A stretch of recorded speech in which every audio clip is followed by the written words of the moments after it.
کہ بہت سے لوگ مشکل میں یا کسی حاجت کے وقت مزاروں پر جاتے ہیں۔ اللہ کی ذات میں یا صفات میں یا اختیارات میں کسی اور کو شریک کرنا شرک۔ اگر ہم ادھر ادھر کچھ مختلف دیکھیں تو ہماری ذمہ داری ہے کہ علم سے، حکمت سے، محبت سے لوگوں کو واپس قرآن و سنت کی طرف لانے کی کوشش کریں۔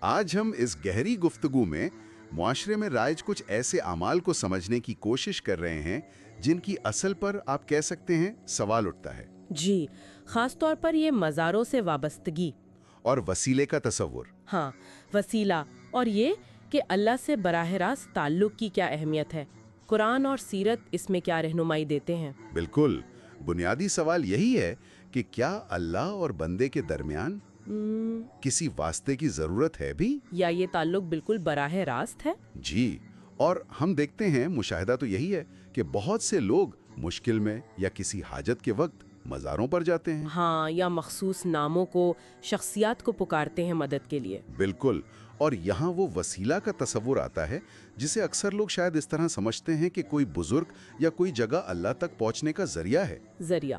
جی، تو دیکھنا یہ ہے کہ یہ طرز عمل جو ہے یہ ہماری اصل تعلیمات سے کتنا مطابقت رکھتا ہے۔ صحیح۔ اور جب ہم قرآن کی طرف دیکھتے ہیں تو سورۃ البقرہ آیت 186 وہ تو بہت ہی دل کو چھو لینے والی وضاحت ہے۔ جی ہاں، اللہ تعالیٰ خود فرما رہا ہے، کیا الفاظ ہیں، وَإِذَا سَأَلَكَ عِبَادِي عَنِّي فَإِنِّي قَرِيبٌ، جب میرے بندے آپ سے میرے بارے میں پوچھیں تو کہہ دیجئے میں یقیناً قریب ہوں، قریب ہوں، اجیب الدعوت الداعی اذا دعانی، میں پکارنے والے کی دعا قبول کرتا ہوں جب وہ مجھے پکارتا ہے۔ سبحان اللہ۔ مطلب یہ فإنی قریب، میں قریب ہوں، اس میں جو ایک فوری قربت کا احساس ہے نا، بالکل ایسا لگتا ہے کسی اور کی ضرورت ہی نہیں ہے۔ ہے ہی، یہ آیت تو اللہ اور بندے کے درمیان ایک بالکل براہ راست ذاتی تعلق کی بنیاد رکھ رہی ہے۔ جی، اللہ خود کہہ رہا ہے، میں سنتا ہوں، میں جواب دیتا ہوں، تو کسی تیسرے فریق کی ضرورت ہی نہیں رہتی۔ ہاں، دعا اور عبادت یہ بندے اور رب کا براہ راست معاملہ ہے، بالکل۔ اور پھر اسی کی نفی، یعنی اللہ کی ذات میں یا صفات میں یا اختیارات میں کسی اور کو شریک کرنا، شرک۔ جی شرک، اسے قرآن نے اتنا سنگین قرار دیا ہے۔ سورۃ النساء آیت 48۔ جی، بہت واضح آیت ہے، ان اللہ لا یغفر ان یشرک بہ، بے شک اللہ اس بات کو معاف نہیں کرے گا کہ اس کے ساتھ شرک کیا جائے، اور اس سے کمتر جو گناہ ہے وہ جسے چاہے گا بخش دے گا۔ یعنی شرک اس کی معافی نہیں، یہ صرف بت پرستی نہیں ہے۔ نہیں، بالکل نہیں، اللہ کے حاکمیت میں، اس کی صفات میں، عبادت میں کسی کو بھی حصہ دار سمجھنا۔ کسی بھی قسم کا شرک۔ اچھا، تو یہ جو اعمال ہیں یہ رائج کیوں ہوئے؟ اس کے اسباب کیا ہو سکتے ہیں؟ کئی چیزیں ہو سکتی ہیں، ایک تو شاید دین کی گہری سمجھ کی کمی، لا علمی۔ جی، علم کی کمی تو ایک بڑا فیکٹر ہے، پھر وہ ثقافتی اثرات جو نسل در نسل چلتے ہیں، رسوم و رواج، ہاں، وہ مذہب کا حصہ لگنے لگتے ہیں۔ بالکل، اور ایک نفسیاتی پہلو بھی ہے، دکھ تکلیف میں انسان فوری سہارا ڈھونڈتا ہے۔ فوراً، اور کم علمی میں وہ شاید ایسی جگہ چلا جاتا ہے جو اصل راستہ نہیں ہے۔ صحیح، اور تاریخی طور پر بھی وقت کے ساتھ ساتھ کچھ تصورات وہ بدل جاتے ہیں اپنی اصل شکل سے۔ اور نبی کریم صلی اللہ علیہ وسلم کی تعلیمات، سیرت، وہ تو بالکل واضح ہے، توحید پر غیر معمولی زور، جی، قبروں کو عبادت گاہ بنانے سے منع فرمایا۔ سختی سے منع کیا تاکہ ساری توجہ صرف اللہ کی طرف رہے، خالص۔ بالکل۔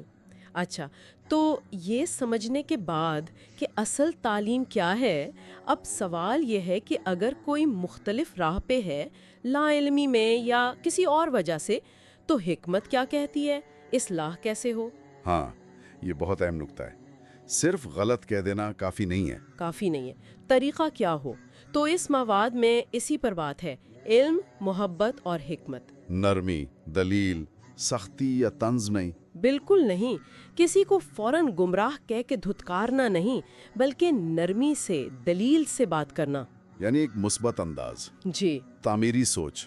اچھا، عملی طور پر کیا کیا کیا جا سکتا ہے؟ جی، عملی طور پر تو کئی سطحیں ہیں، جیسے گھروں میں والدین اولاد کو سکھائیں قرآن کی روشنی میں۔ بنیادی عقائد، جی، مساجد میں علماء، خطیب حضرات وہ حکمت سے، واضح دلائل سے بات کریں، آیات کا صحیح ترجمہ، مفہوم بتائیں۔ ہاں، سمجھائیں۔ پھر آج کل سوشل میڈیا ہے، اس کا مثبت استعمال ہو سکتا ہے، چھوٹی علمی ویڈیوز، پوسٹس. مختصر لیکن مؤثر. جی، اور سب سے اہم شاید یہ کہ اگر کوئی فرد ان چیزوں میں مبتلا نظر آئے تو سرے عام اس کی تصحیق نہ کی جائے. ہاں یہ بہت ہوتا ہے. بلکہ انفرادی طور پر ہمدردی سے، محبت سے اسے اصل بات سمجھانے کی کوشش کی جائے.